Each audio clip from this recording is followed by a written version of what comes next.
नमस्कार सर। नमस्कार। मैं अमर उजाला से मनोज भट्ट। और अभी हम निकाय चुनाव को लेकर बात करेंगे क्योंकि निकाय चुनाव के वोट 23 तारीख को पड़ने वाले हैं। तो आप ऐसा क्या देख रहे हैं चुनाव में इस बार कुछ नया माहौल है क्या है कि इस पर क्या मुद्दे रहेंगे इस बार, इस पर मैं आपसे जानना चाहूँगा सर। सबसे पहले मैं नमस्कार, आपने मुझे यहाँ बुलाया। सबसे पहले मैं आप लोग परिचय आपको बताऊँ। मैं दरबान सिंह बोरा, एक्स डिप्टी कमांडेंट BSF हूँ और वर्तमान समय में अध्यक्ष जिला नैनीताल हूँ। आपने निकाय चुनाव के बारे में बोला था। हमारा शीर्ष नेतृत्व तो आज की तारीख में मोदी जी हैं और उत्तराखंड के श्री धामी जी हैं और बीजेपी की लहर चल रही है यहाँ पर। और अगर हमारे मेयर और पार्षद और दूसरे लोग यहाँ के बन जाते हैं तो हमारी जो देश के अंदर जो 10 साल के अंदर प्रोग्रेस हो रही है वो बहुत तेज गति से चलेगी। और आज की तारीख में जो मोदी जी और योगी जी जो काम कर रहे हैं और अन्य नेता भी कर रहे हैं, सभी जो उसमें है सभी अच्छे और बुरे लोग भी हैं, लेकिन मोदी जी और निधि जी के जो समक्ष कोई टिक नहीं पाएगा। और ये नगर निगम चुनाव में जो श्री गजराज सिंह बिष्ट जी मैदान में उतरे हैं नगर निगम हल्द्वानी से और विजयी होंगे। उसी प्रकार जो भी जितने भी जगह से पार्षद बीजेपी से जुड़े उनकी जीत होगी। अन्य पार्टियां भी जोर लगा रही, लेकिन अगर देश को बचाना है और उन्नति के रास्ते पे लेना है, विश्व गुरु बनाना है तो बीजेपी को वोट देना बहुत जरूरी है। तो आपको क्या लगता है सर 10 साल से बीजेपी थी, इस 10 सालों में क्या काम हुआ हल्द्वानी में, इस पर थोड़ा सा बताएंगे। और ऐसी क्या समस्या जो रह गई है? 65 साल का कार्यकाल हमने कांग्रेस और अन्य पार्टी को अब देखा। 10 साल का कार्यकाल, अभी 11 साल बीजेपी का कार्य करते हुए यहाँ पर हो गया है। और मोदी जी ने 2200 करोड़ रुपया भी हल्द्वानी को के उत्थान के लिए दिया है और उसमें कार्य चल रहा है। 1400 करोड़ रुपए का जो काम अभी टेंडर पड़े हैं, काम चल रहा है। एक दिन हल्द्वानी सबसे बड़ा विकसित शहर होगा। आज की तारीख में हल्द्वानी और देहरादून का कंपटीशन चल रहा है, लेकिन हल्द्वानी एक दिन चंडीगढ़ की तरह हो जाएगा और बहुत विकास यहाँ पर होगा अगर लोग ईमानदारी सच्चाई के साथ काम करेंगे। धन्यवाद। जय हिंद, जय भारत। सूबेदार गुरमीत सिंह बंगाली जिले से हूँ और 28 साल सर्विस करके रिटायर हुआ। धन्यवाद पहले तो सर आपका इस कार्यक्रम में आने के लिए बहुत बहुत। और सर इस बीच निकाय चुनाव नज़दीक हैं, तो हम निकाय चुनाव पर 2 लाइन सर आपसे जानना चाहेंगे कि जो निकाय चुनाव में आप हल्द्वानी में सबसे बड़े मुद्दे क्या देखते हैं, ऐसी क्या समस्याएं हैं जिन पर सबसे पहले काम होना चाहिए, और जो नए मेयर हैं उनके लिए सामने क्या चुनौती है, इस पर थोड़ा सा 2 लाइन में आपसे जानना चाहेंगे। ऐसे देखिए, हल्द्वानी में जो सबसे बड़ा मुद्दा है, यहाँ का सबसे बड़ा मुद्दा तो पहले था यहाँ का पानी का। अभी उसके लिए तो शायद सेंटर से भी कुछ हुआ है कि ये जमरानी बन जाएगा। सबसे बड़ा मुद्दा जो था वो पानी का, क्योंकि पानी जो है वो ज़िंदगी के लिए बहुत जरूरी है। ठीक है, बाकी तो सब चीज़ें चलती रहती हैं, थोड़ा बहुत कहीं रोड टूटी है तो उसका गुजारा हो जाएगा उससे। तो पानी का सबसे बड़ा मुद्दा था और वो हल हो जाता है तो बहुत बढ़िया है। बाकी जैसे जैसे, क्योंकि कोई भी जगह है, अगर उस जगह पे ज़्यादा पॉपुलेशन होगी तो समस्याएं तो आएंगी, और जो भी आगे आने वाले जो रहेंगे अपने नए मेयर जो नए रहेंगे उनके लिए भी ये समस्याएं तो सारी आती रहेंगी। बाकी ये है कि कोई भी इंसान है, पुराने मेयर में थे वो भी बहुत अच्छे आदमी थे, उन्होंने बहुत अच्छा काम किया। ये भी इनसे भी आशा करेंगे कि बहुत अच्छा काम करेंगे, क्योंकि अगर आगे के लिए किसी को और बढ़ना है या थोड़ा ये देखा जाए कि सेवा करनी है जनता की, तो फिर तो काम करना है। और समस्याएं तो देखिए धीरे धीरे, लाइट की समस्या है, ये सब समस्याएं तो धीरे धीरे हल हो ही जाए। बाकी ये सबसे बड़ी चीज़ मैं ये मानता हूँ कि हल्द्वानी का जो है जो माहौल है वो सौहार्दपूर्ण रहे, इस पर ध्यान दिया जाए। सबसे माहौल न बिगड़े, ये हम लोग बहुत समय भाईचारे की भावना जो है, भाईचारे की भावना बनी रहे। इस पे सबसे अच्छी चीज़ यही है कि अगर भाईचारे की भावना बनी रहेगी तो कोई भी चीज़ है हम लोग आगे तरक्की कर पाएंगे। तो आपको क्या लगता है ऐसा माहौल पार्टियां बिगाड़ती हैं या फिर लोग इसके लिए जिम्मेदार हैं, इस पर क्या करेंगे? ऐसे इसके लिए मैं तो कहता हूँ हम सब जिम्मेदार हैं, इसके लिए हम सब जिम्मेदार हैं। हम एक आदमी पे किसी पे ब्लेम नहीं कर सकते, उसमें हम लोग सब लोग आते हैं। अगर हम सब लोग सुधर जाएं तो कोई भी माहौल नहीं बिगड़ेगा, कुछ नहीं। आप देख रहे हैं कि आज से 10 साल पहले तक ऐसी घटनाएं बहुत कम होती थी कि शहर का माहौल बिगड़े, लेकिन इस बीच लगातार घटनाएं बढ़ती जा रही है। कि हाँ नहीं कि पूरे देश भर में इतनी घटनाएं बढ़ने के लिए क्या वजह है कि ऐसी घटनाएं लगातार बढ़ रही है? सोशल मीडिया है या फिर लोगों के अंदर आवेश की भावना ज़्यादा हो गई है? क्या कारण है इस पर? ऐसे देखिए कई चीज़ें हो जाती हैं। और पहले लोग घी खाते थे, उनमें सहन शक्ति थी, घी खाते थे ना लोग। बिल्कुल। आपने भी सुना होगा अपने माँ बाप से, बूढ़ों से कि या घी खाओ या दूध पियो। तो आजकल चाउमीन मोमो खाते हैं लोग, तो सहन शक्ति है नहीं, किसी में भी नहीं है, मेरे में भी नहीं है। अगर मेरे को भी बोलेंगे कुछ तो मेरे को भी एकदम आवेश आता है। तो हम लोगों की जो पुरानी पद्धति थी उनको भूल रहे हैं हम लोग। खान पान बदल रहा है और उसके हिसाब से जीने की शैली बदल रही है। बाकी फिर ये जो ये सबसे बड़ी समस्या है जो वोट की राजनीति, वोट बैंक की राजनीति जो है, पहले भी लोग लड़ते थे इलेक्शन, ऐसी बात नहीं है, इलेक्शन लड़ते थे, हमने भी देखा, सालों से लड़े आ रहे हैं लोग, लेकिन उस ढंग से लेते थे। आज वोट की राजनीति है, मैं कहता हूँ कि वोट की राजनीति को छोड़ के अच्छे इंसान बनने चाहिए। बाकी रही बात मेयर साहब की, तो अगर आने वाले समय में जो भी बनेंगे मेयर, अच्छा काम करें। क्योंकि आज वो थोड़ा सा ये हो गया है कि पहले थोड़ी भ्रष्टाचार पे लगाम नहीं थी, आजकल जो भी फंड फूड आते हैं तो हर एक की नज़र में होते हैं।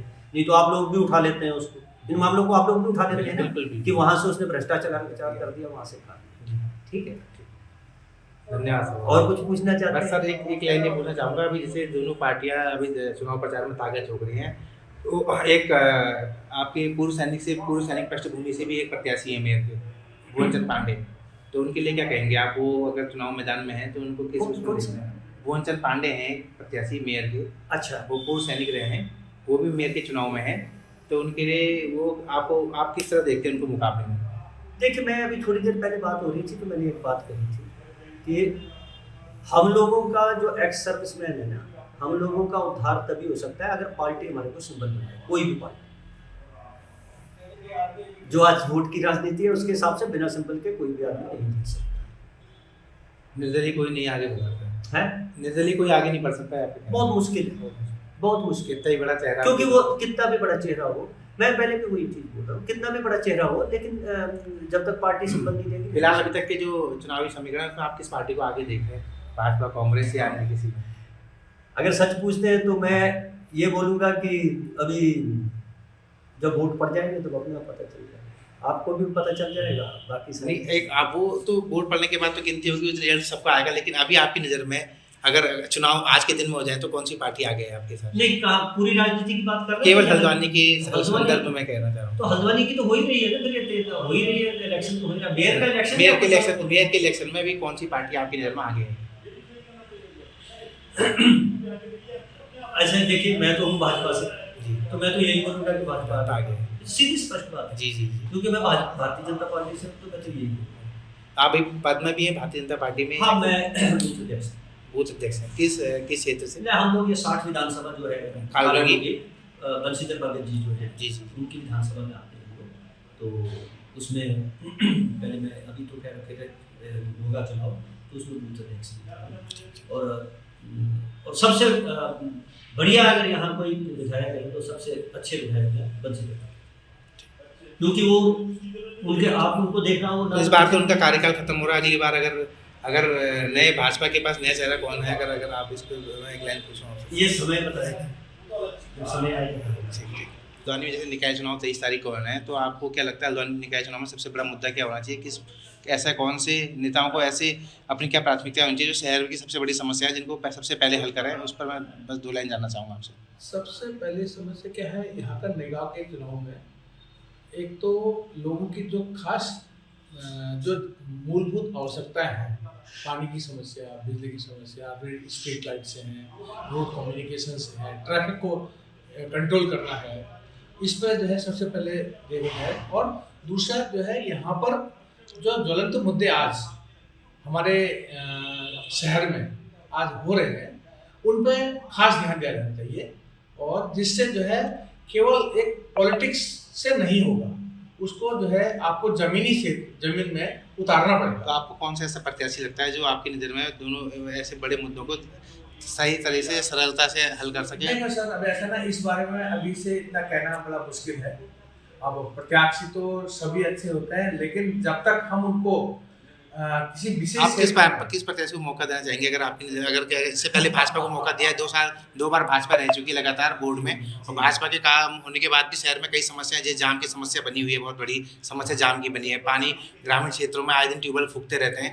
तो आपको क्या लगता है कि ऐसा आप दोनों प्रत्याशियों में से ऐसा कौन सा प्रत्याशी होगा जो इस पद पर अपनी जिम्मेदारी से बेहतर काम कर पाएगा? आपकी नज़र में कौन प्रत्याशी होगा? मैं इस पर थोड़ा सा एक लाइन अगर कैसे सर, ये तो आपने ऐसा प्रश्न पूछ दिया जिसमें मैं अभी कहना जल्दबाजी होगी, लेकिन फिर भी मैं अभी भाजपा के प्रत्याशी को ज़्यादा मतलब तवज्जो देना चाहता हूँ, क्योंकि उनका होल्ड इस क्षेत्र में ज़्यादा है।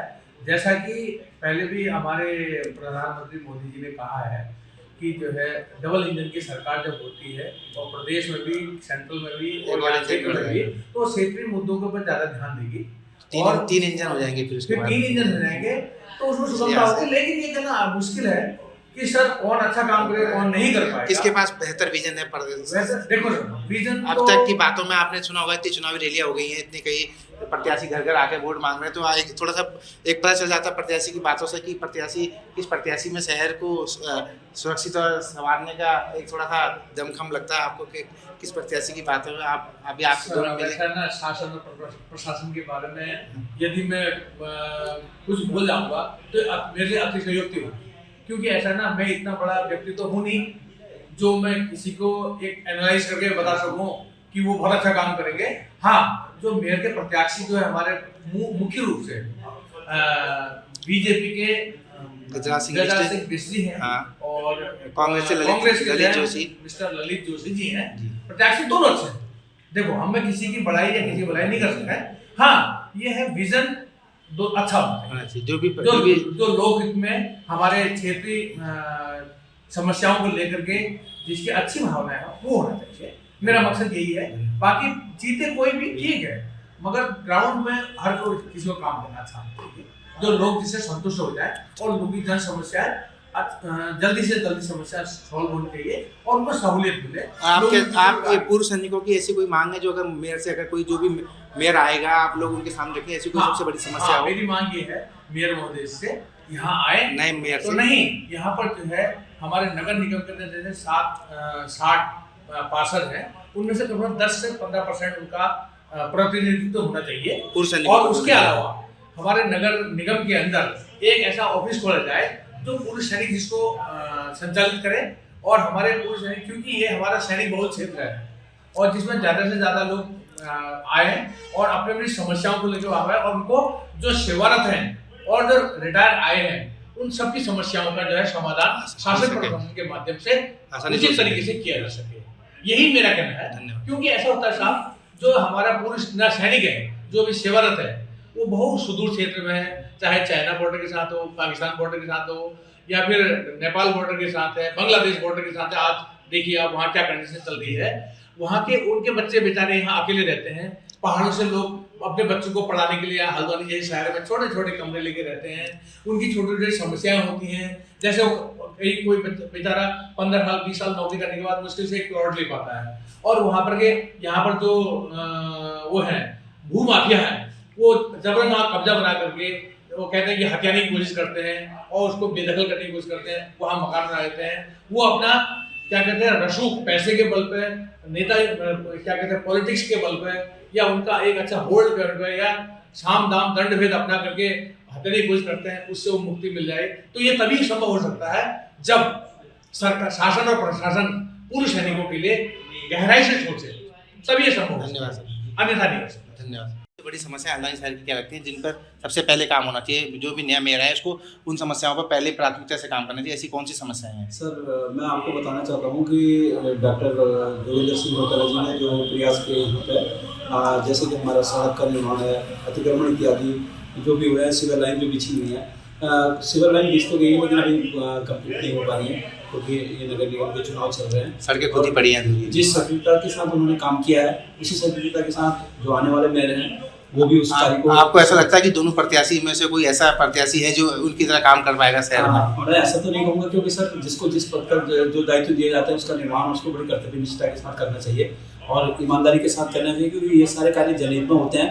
ये किसी पार्टी विशेष के लिए नहीं होते हैं, बल्कि जो जनमानस हैं उनमें एक नई जागृति लाने के लिए और एक नया नव निर्माण करने के लिए हम ये अपने कार्य को करते हैं। जो भी आए वो सफलतापूर्वक निस्वार्थ भाव से अपने कार्यों को संपादन करे। एक पूर्व सैनिक भी मैदान में, अगर आपको पता होगा तो भुवन पांडे जी हैं, वो मेयर प्रत्याशी के तौर पर हल्द्वानी से है मैदान में, क्योंकि हल्द्वानी से 10 प्रत्याशी हैं, उसमें भुवन पांडे जी भी हैं जो मेयर के प्रत्याशी हैं।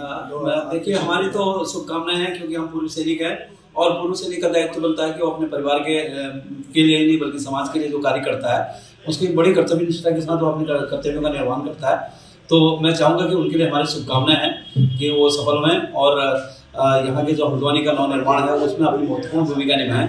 और जैसा कि आपको मालूम है, पूर्व सैनिक बड़ी निस्वार्थ भावना से हमेशा सरकार के साथ रहा है और उसका ये दायित्व बनता है कि वो सरकार के जो कार्य कर रहे हैं उनको अपनी तरफ से उनको लोगों को प्रोत्साहित और उसको आगे बढ़ाने में अपनी महत्वपूर्ण भूमिका निभाए।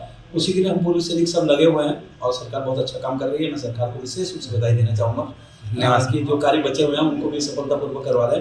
और हमारा जो कुमाऊँ जो हल्द्वानी जो प्रवेश द्वार है वो एक ऐसी छटा बिखेर के रखे कि जब कोई लोग आए यहाँ पर तो कहें वाकई में एक आदर्श जो शहर है वो हल्द्वानी है, उसकी छवि बने और उसकी एक ऐसी छवि बने कि जिसे दूर से देखने के लिए लोग आए। जैसे कुंभ मेले को देखने के लिए लोग हजारों की संख्या में, लाखों की संख्या, करोड़ों की संख्या में वहाँ पर लोग जा रहे हैं, उसी प्रकार जब हल्द्वानी में वो प्रवेश करें तो उनको ऐसी अनुभूति हो कि वास्तविक जो शहर है हल्द्वानी वो एक अपनी विशेष छटा बिखेरता है। और उसी का हमें इसी के लिए कार्य करना है। हम सैनिक हैं। धन्यवाद। और सैनिक का कार्य आपको मालूम ही है कि धन्यवाद। निस्वार्थ भावना से करें। इसमें कोई पार्टी पॉलिटिक्स का कोई विशेष वो नहीं है।